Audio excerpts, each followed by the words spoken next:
Hey guys, what's up? It's the Duval Rant, and I'm making a video today, kind of one that I've wanted to make for like a week or so, that I've been thinking about and all that. Sort of like a broad spectrum of things I wanted to go over, but yeah, it just feels good to get back into making some videos again, because it is like one of my biggest passions, and I love doing it, I enjoy doing it, and so yeah. There's been a lot of new gun owners this year in 2020, whether it's due to the COVID related, scare, or the rioting, or the defunding of police, the talks of defunding of police. And it makes sense. There's a lot of people that normally were like, I don't want a gun in my house, to now they're like, hey, let's go get a gun. And I would just like to say that, and I feel that most people in the Second Amendment firearm community feel this way too, but I'd just like to say, welcome aboard, good to have you. But while we've got your attention, I just feel like I should take a moment to kind of say, not wanting to get too far into politics per se, but let's talk about something real quick. To quote the great American patriot Colion Noir, I'm not engaging in two-party division, stating facts. Name a party that pushes gun control as much as the Democrats do. Better yet, name a party that even comes close to pushing gun control as much as the Democrats do. Clearly there is one established party in our country that is not a big fan of the citizenry being armed.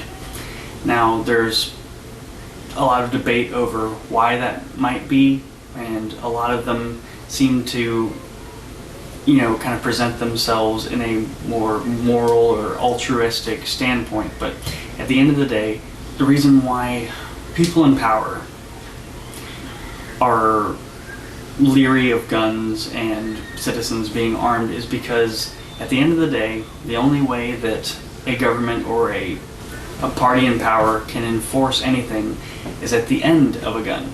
And a citizenry that's disarmed cannot resist or defend themselves to that degree. The Second Amendment is something that should not be a partisan issue in any sense of the word. It's one of our most important rights that we have. Our First and Second Amendment rights basically protect all of our other rights. And to make it a partisan issue is honestly, it's not in the best interest of anyone. Like, it's something that should be a non-issue, honestly. But also, while I've got the new gun owners' attention, if I have them at all, you've probably already heard this. Maybe you haven't, maybe you have. Hopefully you've talked to some people, maybe some friends that are into guns, or maybe some people at the gun store you talk to. But there are 4 basic safety rules to ensure that you're the least likely to have a negligent discharge or an injury. Number 1 would be treat all firearms as though they are loaded at all times. Number 2 is keep your finger off the trigger until you're ready to shoot. Number 3, know your target and what is beyond it, and behind it, and in front of it and around it. Basically be aware of what you're shooting at. And number 4 is don't ever point a gun at anything you're not willing to destroy. And just because the gun is unloaded does not mean you can neglect to follow the other 3 rules. Another thing you can do as a new gun owner is try to get some training. Look into training academies, look into firearm instructors. You probably have a lot locally that you're not even aware of. Simple little Google machine will help you out with that. But let's say you're in a spot where, like, you can't necessarily get in touch with somebody, or you can't find out, how to get a class in.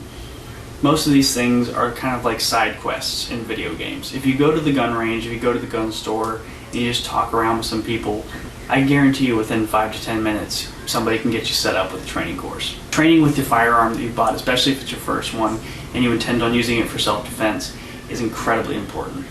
The worst thing I see with new gun owners is they'll buy a new gun, they'll take it to the range once, shoot it, and go, oh, okay. And they'll put it away and probably never touch it again. While it's great that you have a gun, and I'm happy you do, you don't want to get complacent with it. You want to train with it. You want to get, proficient with it. You want to know that gun better than any other gun you have, if you have more than one. Whichever gun you are using as your primary carry gun or defensive weapon, you should be very familiar with it and fairly proficient with it. That being said, ammo is expensive right now and hard to find. So what you can do instead is dry fire practice at home with, an empty gun, and it gets you really good with repetitious movement, getting the motor skills kind of second nature. And it gets you familiar with, your magazine release, your slide release, dry firing the trigger, pulling to the wall and then pulling all the way through. Getting in dry fire practice is important. And I admit I don't do it as much as I should, and I'm probably going to do it after this video. There are also tons of videos on YouTube and on the internet. The gun community is very vast, wide, and we are very friendly. We love to help people. We love to help new people. Not everybody's a huge fan of him, but T-Rex Arms, his YouTube channel, very informative, and you can learn a lot from him. There's a bunch of others too, but I'm not trying to throw everybody out there. Just do some research, go on YouTube, go on Google, find some people that, you like. And another thing to keep in mind is that going forward, since you are now, part of the community and you are a American citizen expressing your rights, which, God bless you, good job. Keep in mind that when November rolls around, that there is one party in particular that is not too happy that you made that purchase, and they would greatly like you to not have the thing that you bought. So when you go to the polls, just keep that in mind before you pull the lever or bubble the circle or whatever it is you guys do. I think in Florida we do the bubble the circle. 2020 has been great. It's been amazing for, 2020's been great.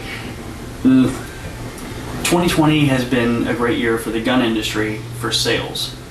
As of from January to July, I think they polled a bunch of retailers and manufacturers for numbers, kind of rough estimates. Somewhere in the neighborhood of 22 million firearms were sold from January to July. Of those, there were approximately 8,034,000 handguns and 4,350,000 long guns. That includes shotguns and rifles. So the other kind of missing numbers from that, because you did the math right, it's that's not quite 22 million. They had another distinction, which they just filed as other, which is either just something that was distinguished as a firearm, something like the Mossberg Shockwave, or maybe a pistol variant of a rifle caliber weapon, or a pistol braced whatever. I don't know exactly how they made the distinctions, but they did. But from January to July, the two most popular weapons that were sold were AR-15 variants, something similar to this. You might have actually purchased one yourself. And semi-auto striker-fired pistols. They were the two most common things being sold. These are both very prolific and great weapons to have. They're effective, they're accurate, and they're easy to maintain. But regardless of what you gotta get training, guys. You gotta get training, and you got to practice with your firearms. You've got to get very familiar with them, because a tool is only good if you know how to use it. So that's about it. Stay safe out there, guys. I know that if you're like us, most of us, I didn't miss a day of work, thank God. But we're out there a lot. We're out and about, and there's craziness going on. Depending on what city you live in, there might be riots, there might be Antifa, there might be who knows what else going on. Stay safe. Be aware of your surroundings. Number one rule of safety is situational awareness and being able to avoid conflicts. Conflict avoidance is one of the most important things you can practice, and you win 100% of the gunfights that you don't get into. That's about it, guys. I will be working on posting more videos to my IGTV feed and to my YouTube account. I want to get them uploads in tandem so that I can kind of see where I'm at with my YouTube audience and my IGTV audience, and maybe there'll be some crossover. So yeah, guys, look forward to some new videos.